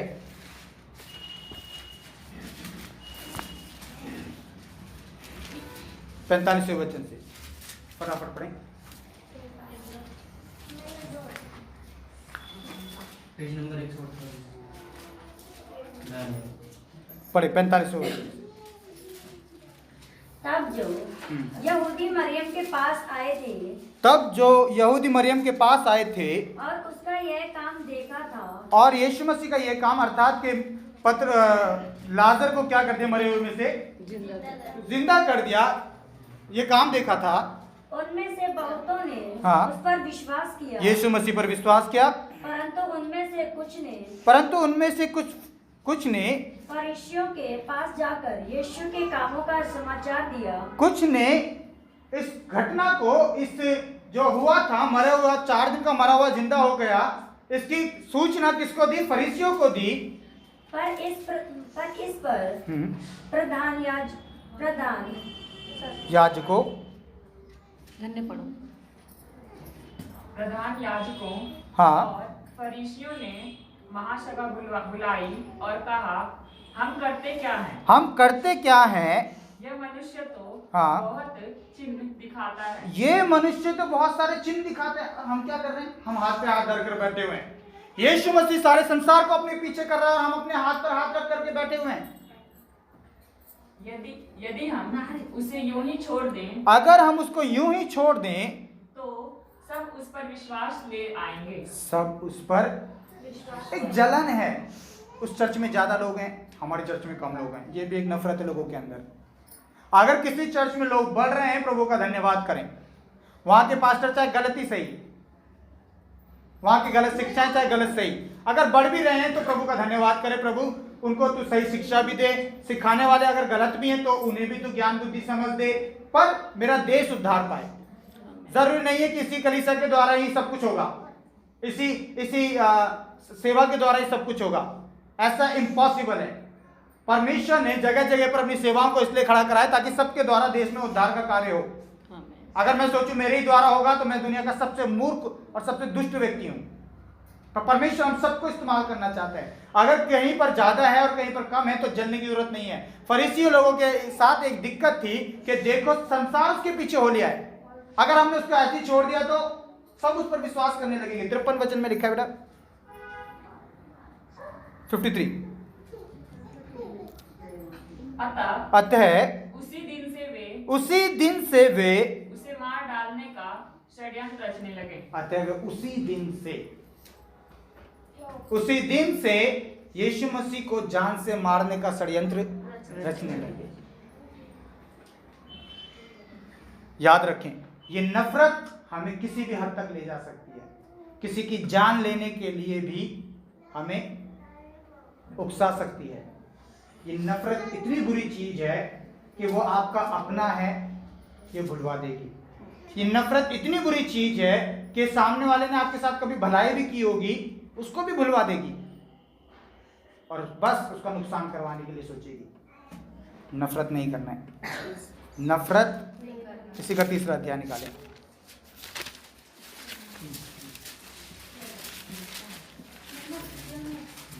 तीसरा अध्याय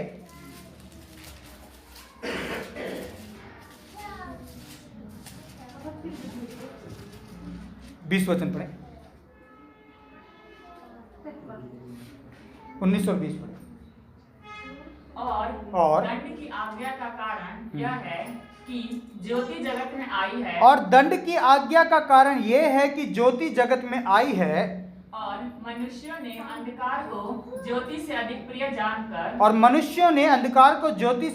प्रिय जानकर क्योंकि उनके काम बुरे थे, अधिक प्रिय जाना क्योंकि उनके काम बुरे थे। क्योंकि हाँ। जो कोई बुराई करता है क्योंकि जो कोई बुराई करता है वह ज्योति के बैर खाता है। वह ज्योति से बैर रखता है। क्या करता है? जो कोई बुराई करता है वह ज्योति से बैर रखता है। जो कोई बुराई करता है, ज्योति कौन है? यीशु मसीह। वो यीशु मसीह से क्या करने लगता है? क्या करने लगता है? हम जब बुरा करते हैं हम परमेश्वर से दूर होने लगते हैं, हम अगुओं से दूर होने लगते हैं, हम कलीसिया से दूर होने लगते हैं। क्यों? वहां पर जाएंगे तो हमें चेतावनी दी जाएगी, हमें बताया जाएगा और ये हजम नहीं होगा। अगर आप दूरी बनाना चाहते हैं, बाइबल बताते हैं, नीति वचन 18 में लिखा है कि जो दूसरों से अलग हो जाता है वो अपनी इच्छा पूरी करने के लिए ऐसा करता है।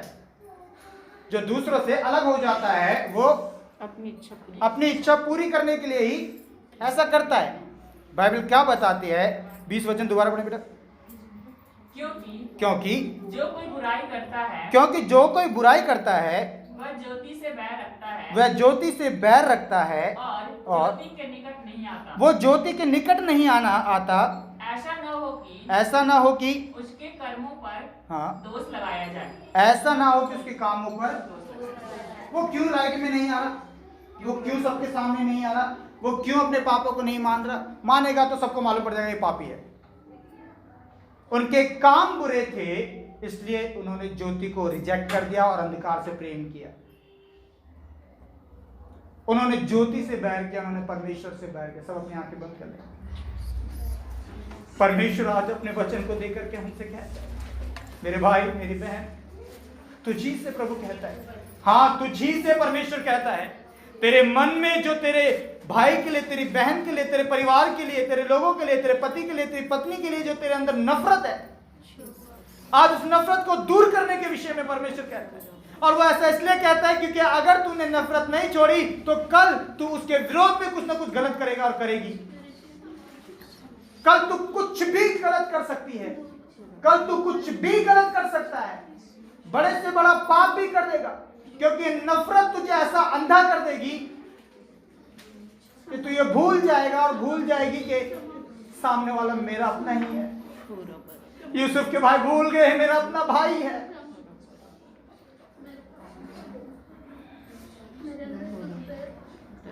कैन भूल गया हाबिल मेरा भाई है। वो लोग जिन्होंने यीशु मसीह को क्रूस पर चढ़ाया वो भूल गए, इसी ने तो हमारे साथ भलाई की है, इसी ने तो हमारे बीच के हमारे लोगों के अंधों को आंखें दी, लंगड़ों को चलाया, मुर्दों को जिलाया है। पर नफरत ने ऐसा अंधा कर दिया, नफरत ने ऐसा उनको भ्रष्ट कर दिया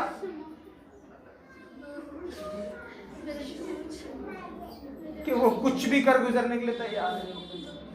ये नफरत आपको नरक ले जाएगी।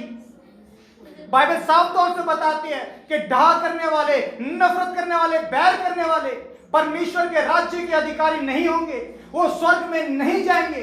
अगर आपके अंदर नफरत है, ईर्ष्या है, जलन है, आप स्वर्ग में नहीं जा सकते। एक और बात ध्यान से सुने, कुछ लोग इस प्रकार से कहते हैं हमारे अंदर नफरत नहीं है उसके प्रति, बस हमें उसके प्रति दुख है, हमारे मन में बस उसके प्रति थोड़ी सी नाराजगी है, हमें उससे कोई ऐसी बात नहीं है, पर अंदर नफरत है। सच में उस नफरत को हम अलग अलग नाम देकर के कहते हैं नहीं ऐसा कुछ नहीं है, पर वो नफरत है। जब आप किसी के नाम को खराब करने लगते हैं वो नफरत है। जब आप किसी की बदनामी करने लगते हैं वो नफरत है। जब आप किसी के विरुद्ध में गलत युक्ति बनाते हैं वो नफरत है। जब आप किसी को मार डालने की युक्ति करते हैं तो वो नफरत है।